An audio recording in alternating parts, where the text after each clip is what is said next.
You are a company officer, and today your engine and truck at your station both have male high school age cadets doing a ride-along. Both have been through the cadet orientation, but one is on his first station duty. The crews at your station range from a couple of years on to pretty senior. Shower time, huh? Gotta get the stink off.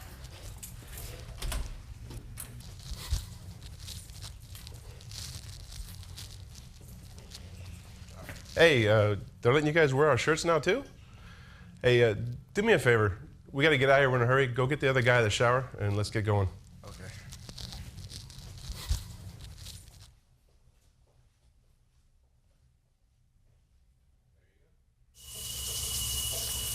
Hey, dude, come on, we gotta go. What the hell are you doing in here? Get out! Get out! And you did what?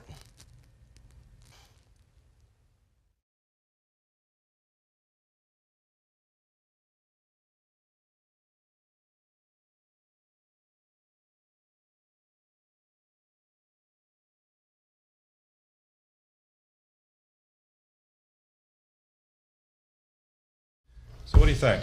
Well, I think there are a couple issues here, and I think the officer, it appears from the video that the female firefighter who was in the shower has made a complaint because the officer is in the room with the cadet and the male who sent the cadet in there, who obviously set him up, and the female.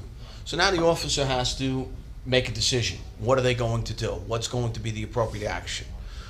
First and foremost, they have to talk to the female firefighter and see what she wants done. And see what it could be handled in-house as long as all of the proper notifications are made. This guy is being punished with whatever the in-house punishment is, whether it's watches, whether it's duty time, whether it's restrictions, I don't know, whatever your department has, but he can be punished in-house.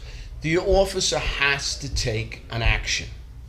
Okay? Yeah, it can't be swept under the rug. Can't be swept under the rug, but there are also a couple of other issues that have to be addressed. Why wasn't there a lock on the door? Okay? Why did this happen? I mean, there should be a lock on the door of bathrooms, so if you're in there taking care of your business, you can lock the bathroom door. But the officer can be proactive and try to address the situation on a company level to get the female firefighter to agree to what has been done. The male firefighter has to apologize. I mean, the poor cadet, the kid is just caught in the middle. Right. He's really, as far as I'm concerned, hold harmless on this one because he had no idea what he was doing. But there has to come to a consensus to what is going to be done to this guy. It can be as simple as an apology, but I don't think that would be quite appropriate. And again, it's up to those individuals. The officer has to do something, but the other thing that the officer is duty bound to do is to make sure that this is pushed up the chain of command. It's been handled, but it happened. So it needs to be documented. It needs to be documented. It needs to be passed up the chain of command, because if the individual who did this has a history of this unbeknownst to that officer, then the upper echelon might say, that's not going to fly. This is the third complaint we had about Mike Dugan doing this, or it's the second complaint we had about Stan doing this. Which is an all too common situation in many departments where you really don't know, especially if this is a firefighter that floats in. Exactly. You really don't know, how many other complaints or how many other pieces of paper have been written on this firefighter. Well, one of the things that I look at when you get to situations like this, and it's unique, a little bit unique to the way we do business because we live together. So we're put in these situations where we're in sleeping quarters together, we're in undressing and going to runs and that. It's the intentional versus the unintentional. Unintentional actions that happen like this that are just kind of accidental. Now it's an awareness level thing. Hey, you need to be a little more careful. Lock the door, knock on the door, those types of things.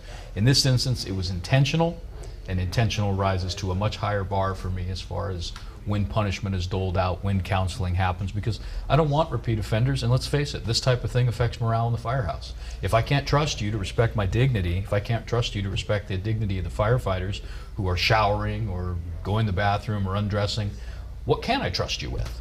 And so because it was intentional, in my opinion, there is no question whatsoever the member is going to be disciplined. And that goes to your policies, whether it's counseling, progressive discipline, counseling, notifications up the change.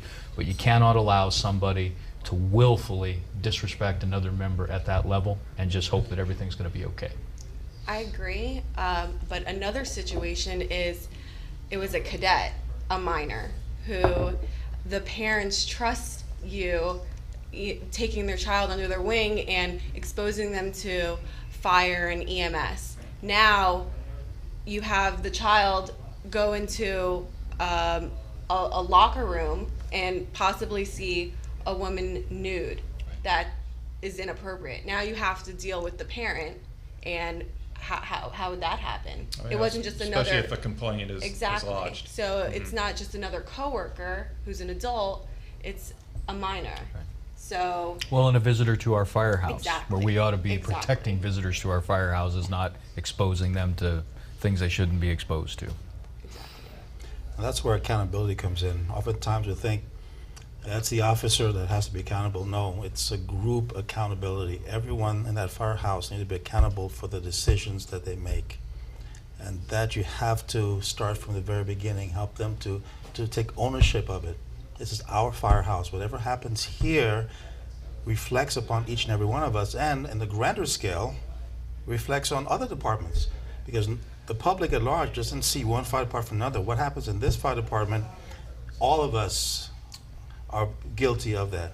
So we have to see the big picture and take ownership of it and take care of each other. And that's why in this case, you can't let it go on the rug. You cannot allow that type of attitude or let it just be displayed, because it could be someone from the public. Now, the news media might hear about this. Well, a little bit of training too, and maybe you stop these situations. This is one that seemed like a good idea at the time. Right. Now in the future in Now the it doesn't firehouse. seem such a well, good but now in the idea. future in the firehouse, you hope maybe somebody has a bright idea to do something like this, and because you stopped it here, they go, "Oh, wait a minute, not such a good idea." And I myself was a cadet years ago, so I know what it was like, and there are pranks, and it's much like being on probation. Right. And being a cadet, you want to be accepted by the crew. You're an outsider, and it's like going to someone else's family. Right. And something like this is, a little bit crossing the line. A little joke here and there is fine, but you have to also put into consideration that they're a minor, and The officer has to do something here. Has to Right. do something. Exactly. If you sweep this under the rug, you are as guilty as the firefighter who sent that cadet into the shower. Right. Okay, so you have to do something, and you have to take an action, and that action you have to document and be willing to stand behind.